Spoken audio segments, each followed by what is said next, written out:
The small-town diner smelled of fresh coffee and bacon grease. It was the kind of place where locals gathered every morning, swapping stories before heading to work. At the far corner table sat a man in his 40s, wearing a simple leather jacket and baseball cap. He looked calm, quietly sipping his coffee while reading a folded newspaper. That calm broke when a young police officer stormed in.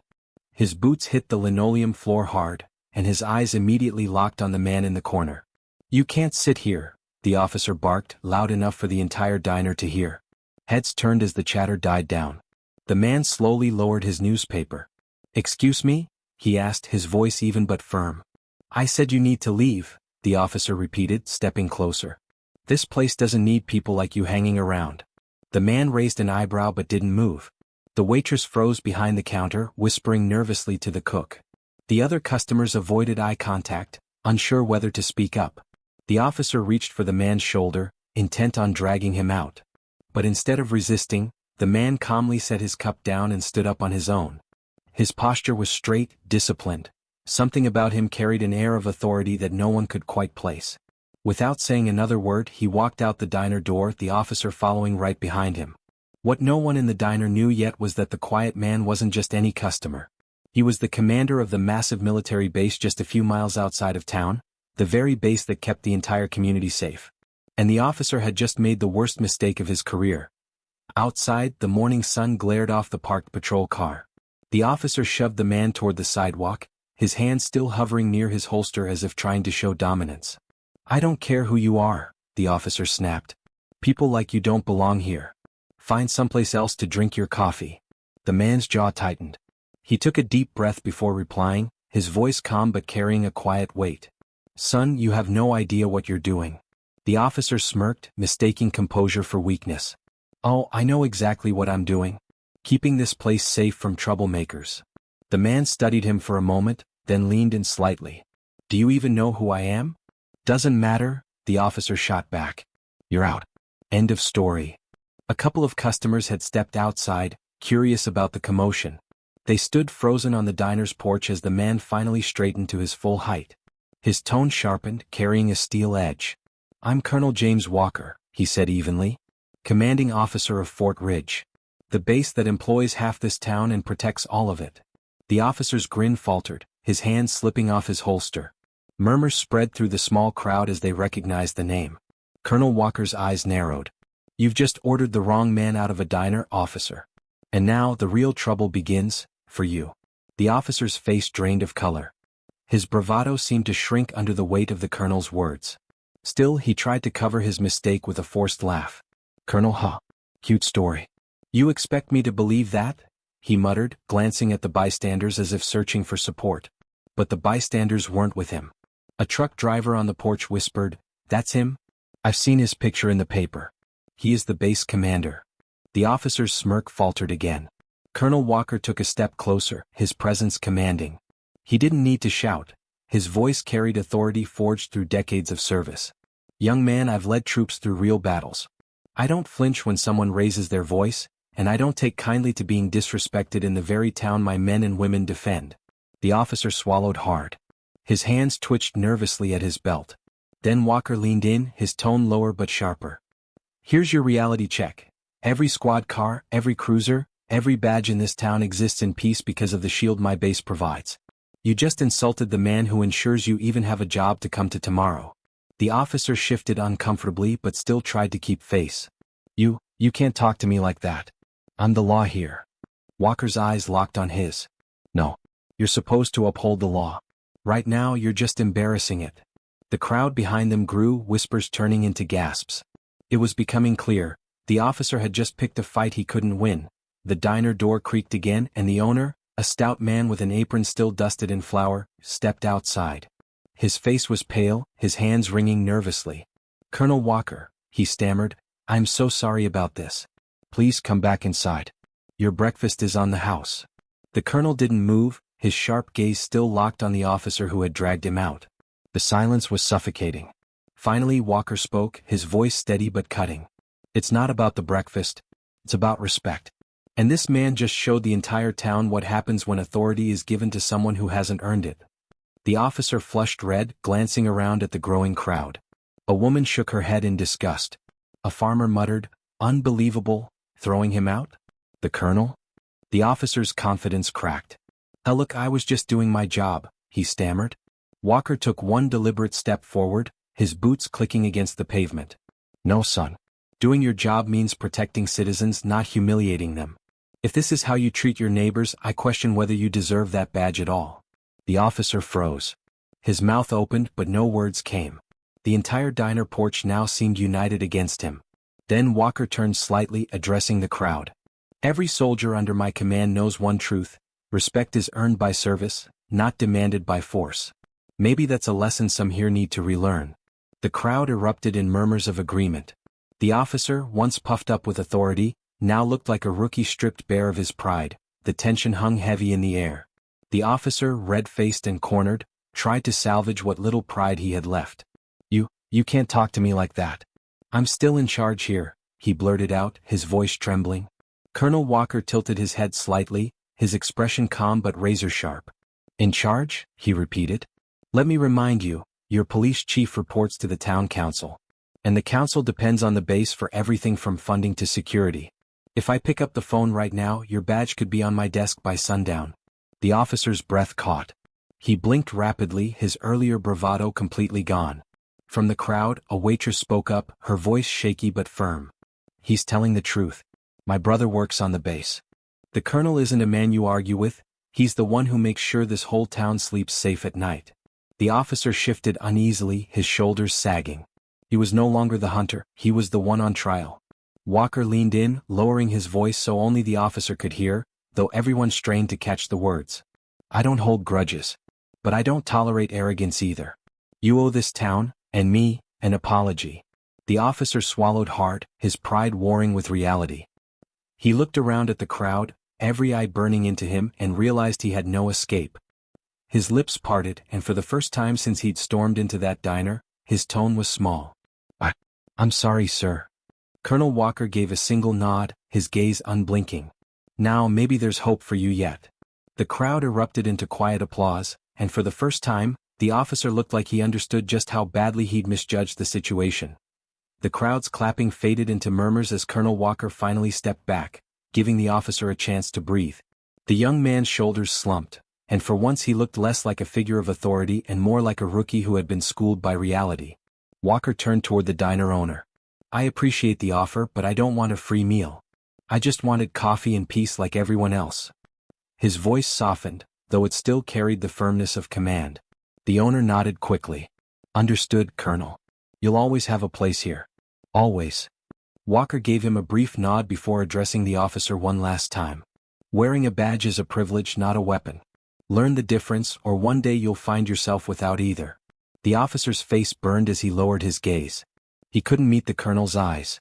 Walker turned and re-entered the diner, the crowd parting for him like soldiers snapping to attention. People whispered words of respect. "That's a real leader. He carries himself different. Now that's someone worth listening to."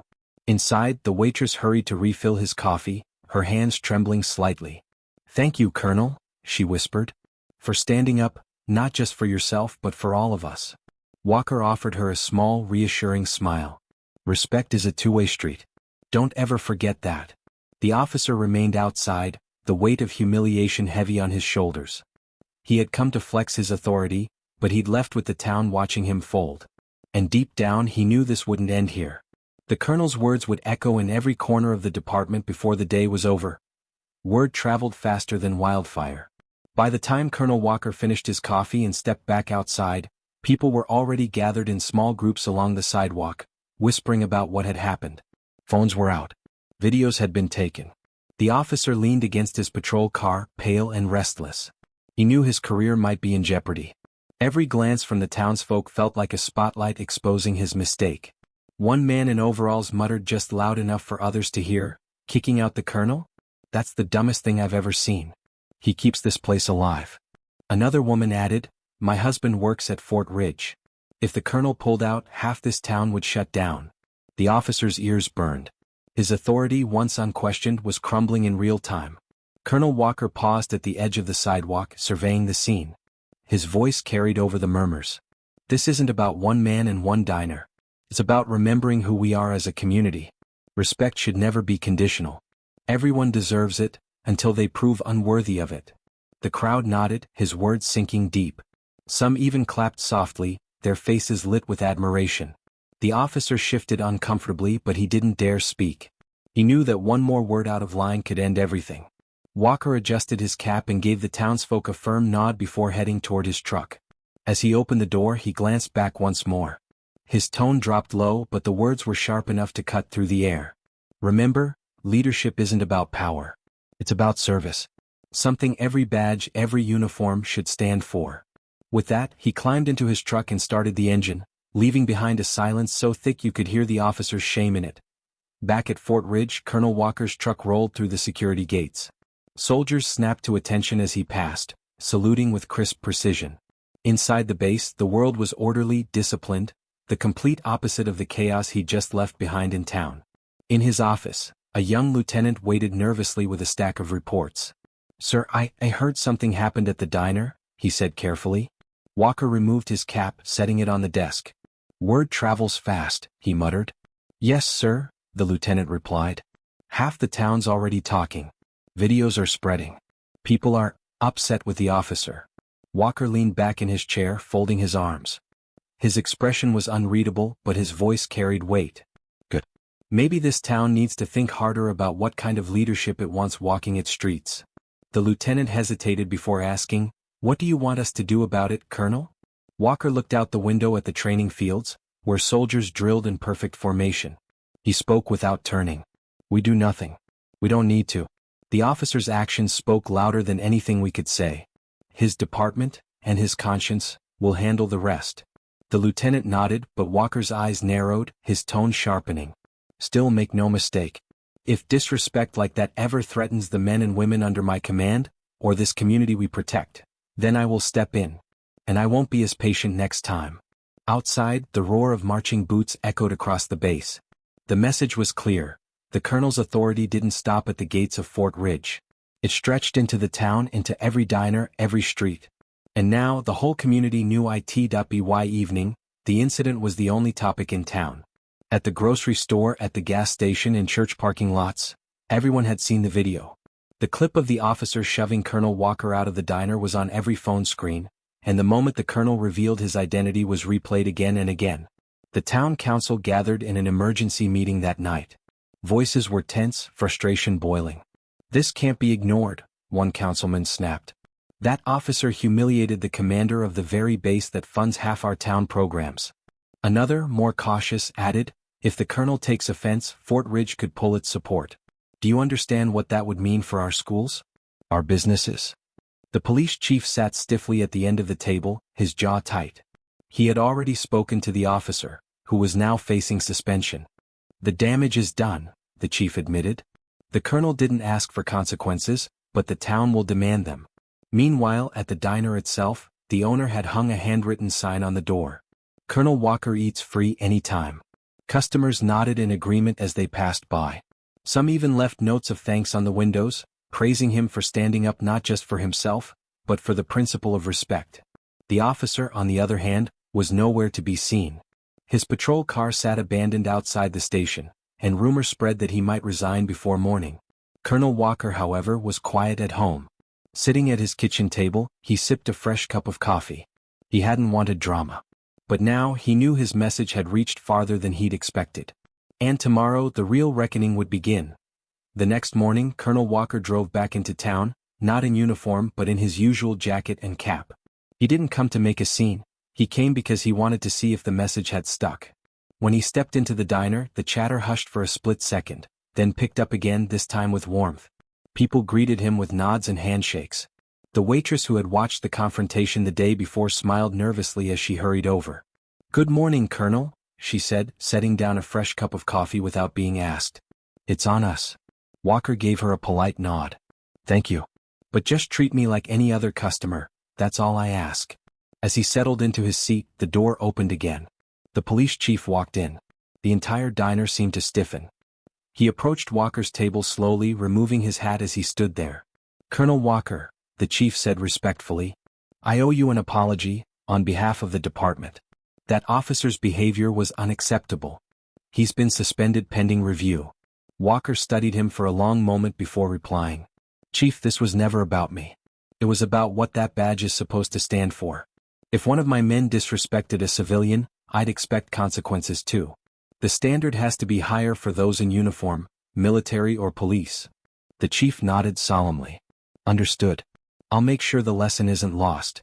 The room was silent, every customer hanging on their words. The tension eased only when Walker finally reached out his hand. The chief shook it firmly. That handshake sent a wave of relief through the diner. People clapped softly, a symbol that the rift between authority and respect had just been bridged. Walker raised his coffee, his expression calm again. Then let's move forward. Together. The handshake between Colonel Walker and the police chief became the turning point everyone in town had been waiting for. By noon, word had already spread that peace had been restored, and not just peace but accountability. The officer at the center of it all was officially placed under disciplinary review. Some said he might be fired, others whispered he'd already decided to resign. Either way, the townsfolk agreed, trust had to be rebuilt, and that began with consequences. Meanwhile, Walker returned to the base later that day, greeted by soldiers who had also seen the viral video. They stood taller, prouder, knowing their commander had not only defended himself but had reminded the entire community what leadership truly meant. Sir, one sergeant said as Walker passed, the way you handled that officer, it's exactly how you've taught us. Come. Direct. No fear. Walker gave a small nod, his expression unreadable. Remember, soldiers, strength isn't about how loud you shout. It's about how steady you stand. Back in town, the diner owner replaced his handwritten sign with something new. Respect is served here. It wasn't just about the colonel anymore, it was about the entire community adopting his message. For the first time in a long time, the town felt united. People who had once kept their heads down in silence now carried themselves with quiet confidence. And everyone knew, it had started with one moment, one confrontation, and one man who refused to be pushed out of a place where he belonged. The sun dipped low over the town, painting the streets gold. Colonel Walker parked his truck near the diner one last time, but this evening was different. There was no tension, no whispers, just waves and nods of respect from townsfolk as he passed. Inside, families laughed over dinner, the smell of fresh pie filled the air, and the sense of unease that had gripped the diner only a day ago was gone. Walker slid into his usual booth, and the waitress smiled as if nothing had ever happened. The officer who had tried to throw him out was gone, removed from duty, his badge suspended pending a final decision. And while the colonel hadn't demanded his punishment, the town itself had made it clear, arrogance had no place in uniform. Walker sipped his coffee slowly, gazing out the window at the quiet streets. In the reflection, he didn't see a man basking in victory, he saw a reminder of why he served. One moment of disrespect had turned into a lesson for an entire community. Power without humility was nothing. As he stood to leave, the diner erupted in gentle applause. Some saluted him, others simply smiled. He acknowledged them with a nod but spoke only once before walking out into the evening air. Respect is the strongest shield any town can have. Protect it and it will protect you. The words lingered even after he drove away, echoing in every heart. From that day forward, no one in the town forgot who Colonel Walker was, or what he stood for. And the diner, once just a place for coffee and eggs, became the spot where an entire community learned the true meaning of leadership.